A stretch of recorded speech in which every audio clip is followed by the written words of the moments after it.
Hello everyone, welcome back to my channel unfolding literature. আজকে চলে এসেছে নতুন আরও একটি ভিডিও নিয়ে। আজকে আলোচনা করব ওয়েস্ট বেঙ্গল স্কুল সার্ভিস কমিশনের এসএলএসটির একটি এসে। এটি কিন্তু 9, 10 এবং 11, 12 দুটি সিলেবাসেই রয়েছে।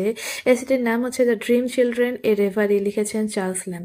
তো আগে চার্লস ল্যাম এবং এই এসে ব্যাকগ্রাউন্ড, থিম এবং যে পাবলিকেশন ডেট সেগুলো সম্পর্কে আগে একটু জেনে নিই, তারপর এসেটির কিন্তু সারাংশ আমি সম্পূর্ণ বাংলায় আলোচনা করব।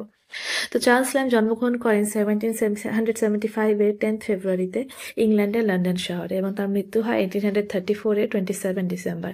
তিনি কিন্তু ইংরেজি সাহিত্যের প্রখ্যাত প্রবন্ধকার এবং সমালোচক হিসেবে খ্যাত, এবং তার বিখ্যাত একটি রচনা এসে অফ এলিয়ট, এটা কিন্তু তার বিখ্যাত একটি রচনা। এবং তিনি বোন ম্যারি ল্যাম মানসিকভাবে অসুস্থ ছিল। তার বোন চার্লস আজীবন তার দেখভাল করেন। জীবনব্যাপী নিঃসঙ্গতা, আত্মত্যাগ এবং ব্যর্থ প্রেম তার রচনায় প্রতিফলিত হয়েছে। তিনি কখনো বিয়ে করেননি।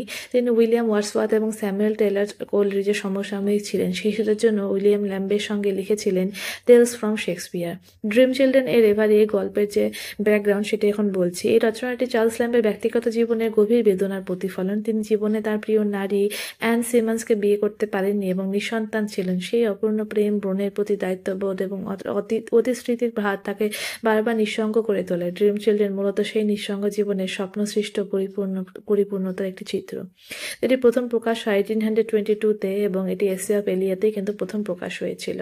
তো চার্লস ল্যাম্বের লেখা ড্রিম চিলড্রেন এর রেভারি একটি হৃদয়স্পর্শী আত্মজৈবনিক রচনা, যেখানে লেখক তার কল্পনার জগতে হারিয়ে গিয়ে এক অনুচ্চারিত দীর্ঘশ্বাস এবং অতৃপ্ত আকাঙ্ক্ষার ছবি আঁকেন। এই প্রবন্ধটি একটি কল্পনাপ্রসূত দৃশ্যপটের উপর ভিত্তি করে রচিত, যেখানে লেখক তার দুটি সন্তান জন এবং অ্যালিস এর সঙ্গে কথোপকথনে লিপ্ত হন।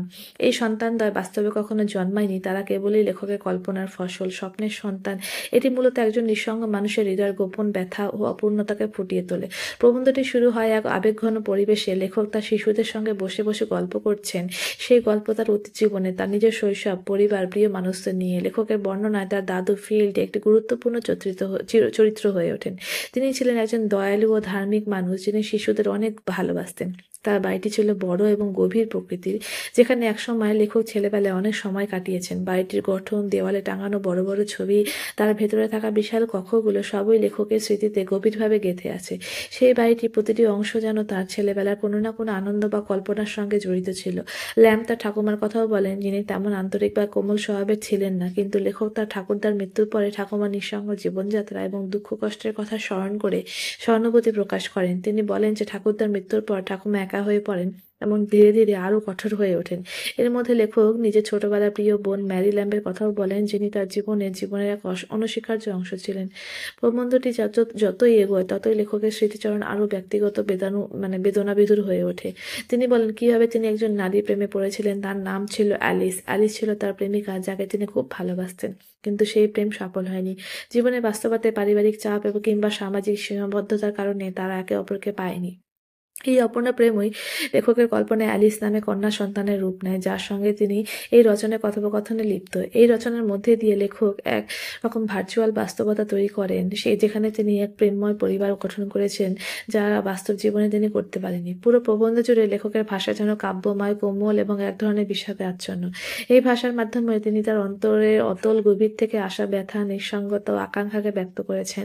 লেখক তার সন্তানদের নানা গল্প শোনাতে শোনাতে বুঝতে পারেন এই শিশু দুটি আসলে বাস্তব নয়, তারা তার কল্পনার সৃষ্টি। এই উপলব্ধি যখন তার মধ্যে আসে, তখন স্বপ্ন ভেঙে যায়। তিনি দেখতে পান শিশু দুটি ধীরে ধীরে অদৃশ্য হয়ে যাচ্ছে। অ্যালিস ও জন তার কোলে নেই, তারা ফিরে যাচ্ছে সেই কল্পনার জগৎ থেকে, যেখান থেকে তারা এসেছিল। এই মুহূর্তটি লেখকের জীবনের এক বেদনাদায়ক অনুভব, যেখানে একজন মানুষ নিজের সৃষ্টি করা সুখের স্বপ্নকে হারিয়ে ফেলে বাস্তবতার কঠিন মাটিতে ফিরে আসে।